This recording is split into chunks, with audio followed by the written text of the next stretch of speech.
Bismillahirrahmanirrahim. Assalamualaikum warahmatullahi wabarakatuh.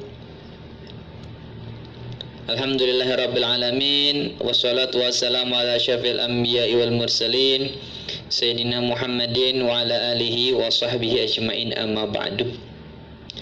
Rabbi shrah li sadri wa yassir li amri wa lil 'uqdatam min lisani yafqahu qawli, amma ba'du. Alhamdulillah, anak-anakku sekalian, hari ini bertemu lagi dengan Bapak dalam pelajaran Al-Quran Hadis. Semoga pembelajaran kita hari ini berjalan dengan lancar tanpa ada hambatan. Semoga juga materi yang akan Bapak berikan kalian bisa memahaminya.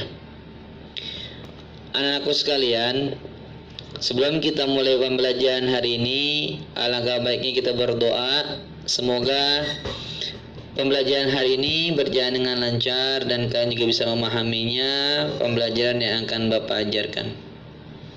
Pesan Bapak, tolong jangan di skip video Bapak, karena nanti khawatir kalian akan gagal paham. Kita baca suratul Fatihah dengan niat pembelajaran online ini menambahkan keberkahan kepada kita semuanya. Al-Fatihah. A'udzubillahi minasyaitonirrajim. Bismillahirrahmanirrahim. Alhamdulillahirabbil alamin, arrahmanirrahim, maliki yaumiddin. Iyyaka na'budu wa iyyaka nasta'in, ihdinas siratal mustaqim, siratal ladzina an'amta 'alaihim ghairil maghdubi 'alaihim waladdallin. Ya anak-anakku sekalian, hari ini Bapak akan membahas bab 3. Kemarin sebelumnya Bapak sudah membahas bab 1 dan bab 2. Sekarang Bapak akan membahas bab 3 pelajaran Al-Quran Hadis kelas 7 dengan judul Menggapai ridho Allah Subhanahu wa Ta'ala dengan sikap dermawan dan menghindari sikap kikir. Jangan lupa anak-anakku sekalian untuk like dan subscribe YouTube MTS Asadah. Ya, bukan YouTube yang lain, YouTube MTS Asadah. Kompetisi dasar. Kompetisi dasar yaitu ada 4 kompetisi dalam bab 3 kali ini. Yang pertama, menerima bahwa Allah Subhanahu wa Ta'ala mencintai orang yang pemurah dan membenci orang yang kikir. Apa itu kikir? Pelit. Yang kedua, menjalankan sikap sepeduli kepada masyarakat. Yang ketiga, menganalisis isi kandungan Quran surat Al-Lail ayat 1-11. Yang terakhir, mendemonstrasikan hafalan Quran surat Al-Lail dan hadis-hadis riwayat Muslim dari Abu Hurairah. Yang keduanya itu menyimpulkan keterkaitan kandungan Quran surat Al-Lail dan hadis riwayat Muslim dari Abu Hurairah dan hadis riwayat Muslim dari Jabir bin Abdullah dengan fenomena sosial dan menyajikannya secara lisan atau tulisan. Itu kompetisi dasar. Kemudian indikator kompetisi. Yang pertama, menyebutkan arti dari Quran surat Al-Lail dan hadis riwayat Muslim dari Abu Hurairah dan hadis riwayat Muslim dari Jabir bin Abdullah. Yang kedua, menjelaskan isi kandungan Quran surat Al-Lail dan hadis riwayat Muslim dan hadis riwayat Muslim dari Abu Hurairah dan hadis riwayat Muslim dari Jabir bin Abdullah. Yang ketiga, menentukan isi kandungan Quran surat Al-Lail ayat 1-11 dan hadis riwayat Muslim dari Abi Hurairah dan hadis riwayat Muslim dari Jabir bin Abdullah. Yang ketiga, membandingkan isi kandungan Quran surat Al-Lail dan hadis riwayat Muslim dari Abu Hurairah dan hadis riwayat Muslim dari Jabir bin Abdullah. Yang kelima, menilai sikap yang sesuai dengan isi kandungan Quran surat Al-Lail dan hadis riwayat Muslim dari Abu Hurairah dan hadis riwayat Muslim dari Jabir bin Abdullah. Yang keenam, merencanakan sikap yang sesuai dengan isi kandungan Quran surat Al-Lail dan hadis riwayat Muslim dari Abu Hurairah dan hadis riwayat Muslim dari Jabir bin Abdullah. Yang ketujuh, mendemonstrasikan hafalan Quran surat Al-Lail dan hadis riwayat Muslim dari Abu Hurairah. Yang terakhir menyimpulkan keterkaitan isi kandungan Quran surat Al-Lail dan hadis riwayat Muslim dari Abu Hurairah dan hadis riwayat Muslim dari Jabir bin Abdullah dengan fenomena sosial dan menyajikannya secara lisan atau tulisan. Itu semua indikator pencapaian daripada kompetensi dasar, di mana anak-anak diharapkan harus bisa memahami 8 item yang tersebut. Selanjutnya, peta kompetensi. Materinya isi kandungan Quran surat Al-Lail. Aktivitasnya membaca, menghafal, berdiskusi, tanya jawab, analisis, penugasan, presentasi. Keterampilan peduli sesama, berpikir kritis, berkomunikasi, berkolaborasi, berkreasi, dan terakhir literasi. Itu peta-peta kompetensinya. Kita langsung masuk ke materi. Kata pengantar atau pewancana. Allah Subhanahu wa Ta'ala menciptakan keadaan di muka bumi ini dengan berpasang-pasangan dan saling berlawanan. Ada siang, pasti ada malam. Ada gelap, pasti ada terang, dan lain-lain. Seringkali Allah Subhanahu wa Ta'ala menggunakan ciptaannya untuk bersumpah. Dalam Al-Quran banyak kita temukan sumpah yang dilakukan Allah Subhanahu wa Ta'ala. Sumpah yang dilakukan oleh Allah Subhanahu wa Ta'ala berbeda dengan sumpah yang dilakukan manusia. Kalau manusia biasanya untuk meyakini kepada orang lain akan kebenaran apa yang ia katakan atau lakukan. Jadi kalau manusia bersumpah untuk meyakini orang tersebut bahwasanya tuh dia jujur atau apapun yang dia katakan tuh benar. Kalau manusia bersumpah biasanya memakai lafaz Allah ada 3, wallahi, billahi, tallahi. Itu jangan sembarangan kalian menggunakan 3 kalimat sumpah tersebut. Karena kalau kalian menggunakan kalimat sumpah tersebut, kalian akan langsung berhadapan dengan Allah Subhanahu wa Ta'ala. Karena kalian langsung bersumpah atas nama Allah Subhanahu wa Ta'ala. Kalau bisa janganlah pakai sumpah-sumpah atas nama Allah Subhanahu wa Ta'ala walaupun kalian benar. Ya, anakku sekalian, walaupun kalian benar, janganlah pernah kalian bersumpah pakai menggunakan nama Allah. Wallahi, billahi, dan tallahi. Janganlah mudah bagi murid kalian untuk mengeluarkan lafaz-lafaz tersebut. Karena apabila kalian mengeluarkan, itu tanggung jawabnya kamu akan langsung berhadapan dengan Allah Subhanahu wa Ta'ala. Selanjutnya, tetapi Allah Subhanahu wa Ta'ala tidak butuh itu. Tujuan sumpahnya Allah berbeda dengan tujuan sumpahnya manusia. Allah bersumpah itu berbeda dengan sumpahnya manusia. Dalam surat Al-Lail, Allah Subhanahu wa Ta'ala bersumpah demi ciptaannya, yaitu malam dan siang. Allah selalu bersumpah demi ciptaannya. Laki-laki dan perempuan. Hal yang saling berlawan ini mengisyaratkan bahwa isi sumpahnya adalah hal berlawanan, yaitu tentang sikap dermawan dengan sikap kikir. Berlawanan dong pastinya antara orang yang dermawan dengan orang yang sikap kikir. Kikir bahil. Bahil artinya pelit. Berbeda antara orang dermawan dengan orang yang pelit, kikir atau bahil. Itu bersumpah Allah Subhanahu wa Ta'ala. Karena kita akan membahas tentang yang berlawanan. Pembahasannya, pada pembahasan berikut ini akan kita dapati apa saja janji Allah Subhanahu wa Ta'ala terhadap orang-orang yang bertakwa, membenarkan ajaran-ajaran agama, dan dermawan atau rajin bersedekah. Kemudian yang kedua, apa ancaman yang akan diterima oleh Allah Subhanahu wa Ta'ala? Maksudnya ancaman apa yang akan diterima dari Allah Subhanahu wa Ta'ala terhadap orang-orang yang mengingkari atau mendustakan pahala yang baik dan kikir. Maksudnya apa? Maksudnya akan ada ancaman yang diterima dari Allah Subhanahu wa Ta'ala bagi orang-orang yang berdusta, mengingkari pahalanya kalau orang yang berbuat baik. Maksudnya gini, jadi orang tersebut akan merasakan ancamannya Orang yang kikir, orang yang bakhil, orang yang pelit akan merasakan ancaman dari Allah Subhanahu wa taala karena kebakhilan, kekikiran dan kepelitannya dia tersebut. Jadi seperti itu. Jadi yang pertama ya, dia akan mendapati ya pahala bagi siapa saja orang yang dermawan, dan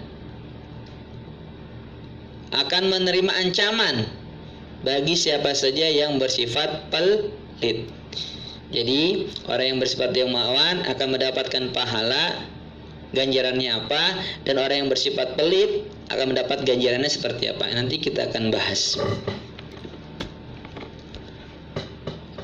Isi kandungan Quran surat Al-Lail ayat 1 sampai 7.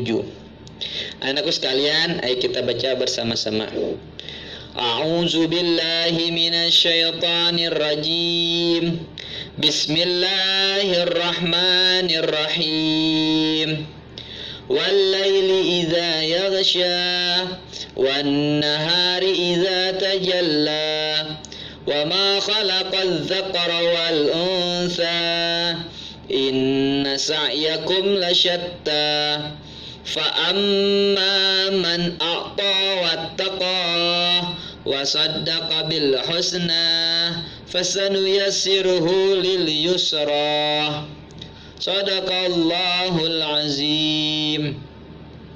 Yang artinya, demi malam apabila menutupi cahaya siang, dan siang apabila terang benderang, dan penciptaan laki-laki dan perempuan. Tuh, Allah ciptakan semua manusia berpasang-pasangan. Jadi jangan ada lagi di antara kita yang laki-laki suka dengan laki-laki atau perempuan suka dengan perempuan. Allah sudah menciptakan dengan sebaik-baiknya bahwasanya setiap makhluk itu berpasang-pasangan. Janganlah mengikuti kaumnya Nabi Lut yang suka dengan sesama jenis, karena akan mendatangkan murka dan azab dari Allah Subhanahu wa taala. Ya, jadi Allah sudah menciptakan manusia itu berpasang-pasangan. Binatang pun berpasang-pasangan. Kita manusia Allah berikan akal pikiran. Ya, Allah udah ciptakan berpasang-pasangan, maka kita harus mencari pasangan kita. Jangan kita mencari yang sesama jenis. Kalah dengan binatang yang tidak punya akal. Binatang saja yang tidak punya akal nggak mau menikahi sesama jenis. Pernah ngelihat kucing laki-laki dan laki-laki nikah, kawin? Nggak pernah kita ngelihat kucing laki-laki dan laki-laki kawin. Yang ada kucing laki-laki mendekatkan kucing perempuan. Demikian juga kita. Kita Allah ciptakan laki-laki, maka pasangan kita dari pihak perempuan. Begitu juga perempuan, Allah ciptakan pasangannya dari pihak laki-laki. Janganlah kita melanggar qadarullah, takdirnya Allah Subhanahu wa taala. Jangan malah kita suka dengan sesama jenis, karena itu akan mengundang murka dari Allah Subhanahu wa taala. Mudah-mudahan kita semua dilindungi oleh Allah Subhanahu wa taala. Selanjutnya artinya, sesungguhnya usaha kamu memang berbeda-beda. Adapun orang yang memberikan hartanya di jalan Allah dan bertakwa dan membenarkan adanya pahala yang terbaik surga, maka kami akan menyayatkan baginya jalan yang mudah. Bagi siapa? Bagi orang-orang yang membelanjakan hartanya di jalan Allah Subhanahu wa taala. Yang apa? Yang banyak-banyak bersedekah.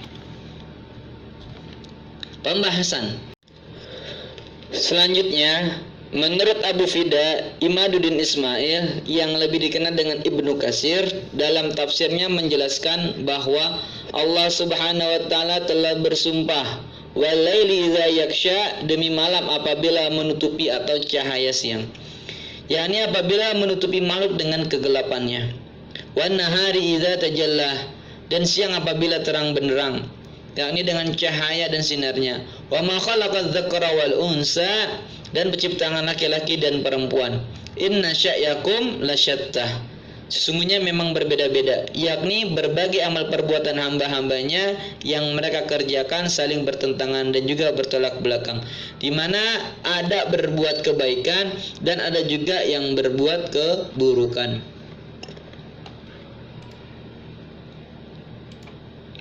Fa amma man a'ta wattaqa, Adapun orang yang memberikan hartanya dan Allah Subhanahu wa taala dan bertakwa, yakni mengeluarkan apa yang diperintahkan untuk dikeluarkan dan bertakwa kepada Allah dalam segala urusannya.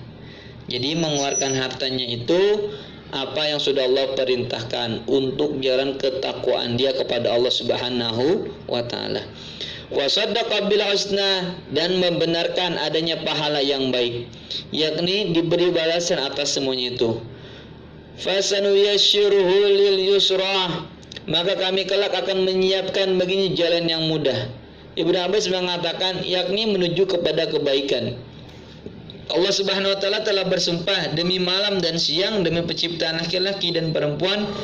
Allah Subhanahu wa taala menjanjikan balasan yang terbaik berupa pahala dan surga di akhirat kelak, dan berbagai jalan kemudahan yang akan menghantarkannya menuju kebaikan itu bagi hamba yang gemar bersedekah dan bertakwa kepada Allah Subhanahu wa taala. Jadi Allah akan memberikan balasan berupa pahala nanti di akhirat kelak dan surga bagi orang-orang yang gemar rajin bersedekah dan bertakwa kepada Allah Subhanahu wa taala, serta membenarkan dan yakin akan adanya pahala yang terbaik baginya. Jadi orang yang sering bersedekah, orang yang gemar bertakwa, gemar bersedekah, bertakwa kepada Allah Subhanahu wa taala akan mendapatkan tempat yang terbaik di akhirat kelak. Ya, itu balasan bagi mereka yang bertakwa dan yang bersedekah kepada sesama fakir miskin.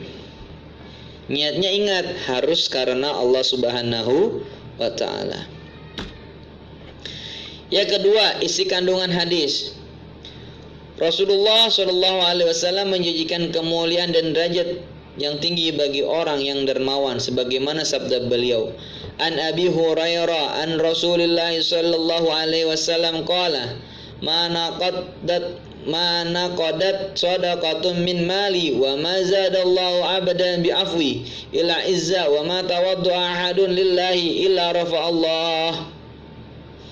Dari Abu Hurairah radhiyallahu anhu bahwa Rasulullah sallallahu alaihi wasallam bersabda, tidaklah sedekah itu mengurangi harta, dan tidakkanlah Allah Subhanahu wa taala menambahkan bagi seorang hamba dengan memberinya manfaat kepada saudaranya, kecuali kemuliaan dunia dan akhirat. Serta tidaklah seorang merendahkan diri karena Allah, kecuali dia akan meninggikan derajatnya di dunia dan akhirat.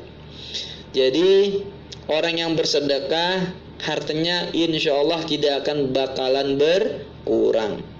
Yang ada hartanya selalu bertambah. Buat siapa? Bagi orang yang gemar bersedekah. Sedekahnya kemana? Ke fakir miskin, atau kalau bisa fisabilillah, dijalani Allah Subhanahu wa taala. Untuk apa aja silahkan, yang penting untuk tambah mendekatkan diri kepada Allah Subhanahu wa taala.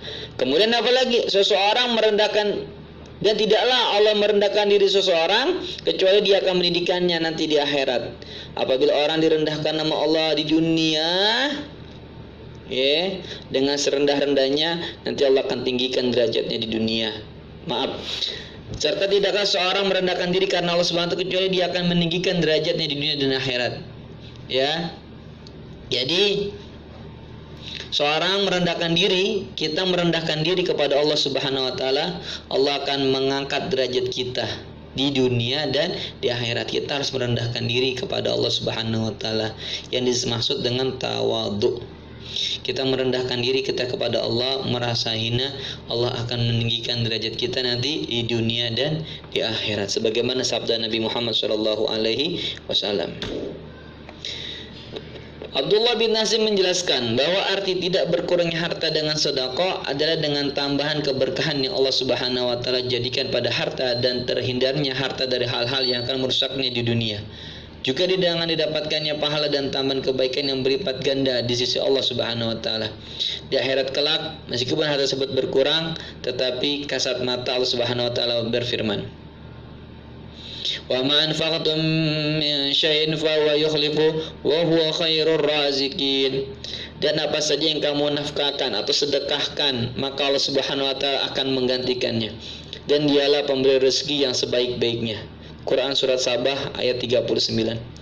Makna firman-Nya, Allah Subhanahu wa taala akan menggantikannya, yaitu dengan keberkahan harta di dunia dan pahala yang besar di akhirat. Kata al-afu, memaafkan, dalam hadis di atas artinya memaafkan perbuatan salah dan tidak menghukumnya. Sedangkan arti bertambahnya kemuliaan orang yang pemaaf di dunia adalah dengan dia dimuliakan dan diagungkan di hati manusia, karena sifatnya yang mudah memaafkan orang lain. Sedangkan di akhirat dengan besarnya ganjaran pahala dan keutamaan di sisi Allah Subhanahu wa taala.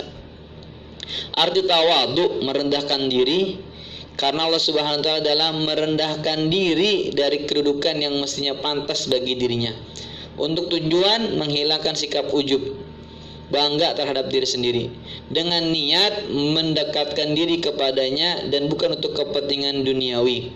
Adapun arti ketinggian derajat orang yang merendahkan diri kepada Allah, karena Allah Subhanahu wa taala di dunia adalah dengan ditinggikan dan dimuliakan kedudukannya di hati manusia karena sifat tersebut, dan di akhirat dengan pahala yang agung dan kedudukan yang tinggi di sisinya. Ini termasuk sifat orang-orang yang bertakwa. Allah Subhanahu wa taala berfirman, "Tilkad darul akhirat naj'aluha lil ladzina la yuriduna 'uluwan fil ardi wala fasadan wal 'aqibatu lil muttaqin." Negeri akhirat itu kami jadikan untuk orang-orang yang tidak ingin menyombongkan diri dan berbuat kerusakan maksud di muka bumi. Dan kesudahan yang baik itu surga adalah bagi orang-orang yang bertakwa.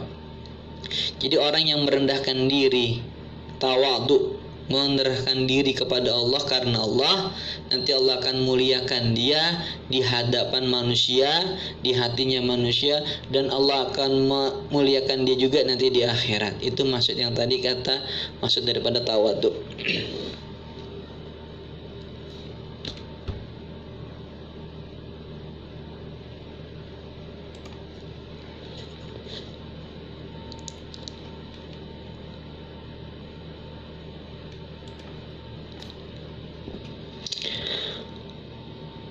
Wawasan lain, Abdurrahman bin Auf itu sahabat yang sangat sederhana. Ini kisah sahabat Nabi yang bernama Abdurrahman bin Auf, sahabat yang sangat sederhana, yang sangat dermawan. Salah seorang sahabat Nabi Shallallahu Alaihi Wasallam yang mendapat rekomendasi masuk surga adalah Abdurrahman bin Auf bin Abdi Auf bin. Dia juga salah seorang dari 6 orang sahabat yang ahli surga, yang ahli surah. Dia termasuk orang yang terdahulu masuk Islam. Abdurrahman bin Auf adalah seorang sahabat Nabi SAW yang sangat dermawan dan yang sangat memperhatikan dakwah Islam. Berikut ini adalah sebagian kisahnya. Abdurrahman bin Auf pernah menjual tanahnya seharga 40.000 dinar. Kemudian membagi-bagikan uang tersebut kepada para fakir miskin Bani Zuhrah, orang-orang yang membutuhkan, dan kepada umatul mukminin, para istri Nabi Muhammad SAW. Al-Miswar berkata, aku mengantarkan sebagian dari dinar-dinar itu kepada Aisyah radhiyallahu anha. Dengan sebagian dinar-dinar itu beliau berkata, siapa yang telah mengirimkan ini? Aku menjawab, Abdurrahman bin Auf. Aisyah radhiyallahu anha berkata, sesungguhnya Rasulullah SAW telah bersabda, tidak ada yang menaruh simpati kepada kalian kecuali dia termasuk orang-orang yang sabar. Semoga Allah Azza wa Jalla memberi minum kepada Abdurrahman bin Auf dengan minuman surga. Kenapa? Karena kedemawan daripada sahabat Abdurrahman bin Auf. Kita juga kalau ada rezeki, ya, kita jangan terlalu pelit. Kita sedekahkan sebagian harta kita di jalan Allah Subhanahu wa taala. Kepada siapa? Kepada orang miskin, kepada fakir miskin, kepada janda, kepada anak yatim. Ya, kita sisihkan sebagian rezeki kita untuk mereka semua. Anak-anakku sekalian, pembahasan bab 3 Bapak kira cukup sekian. Nanti kita akan sambung bab 3 dengan pembahasan-pembahasan yang lainnya. Sebelum Bapak akhiri, anakku sekalian, jangan lupa lakukanlah 3M apabila kalian beraktivitas. Yang pertama, menggunakan masker, ya. Yang kedua, menjaga jarak. Yang ketiga, selalu mencuci tangan dengan air yang mengalir atau hand sanitizer. Semoga Allah Subhanahu wa taala mengangkat musibah yang ada di negeri kita, negeri Indonesia, yang berupa corona. Mudah-mudahan Allah angkat penyakit corona dari muka bumi Indonesia. Allah buat negara kita ini seperti biasa tanpa ada corona, ya, agar corona ini cepat berlalu dan kita bisa tatap muka kembali. Akhirul kalam, assalamualaikum warahmatullahi wabarakatuh.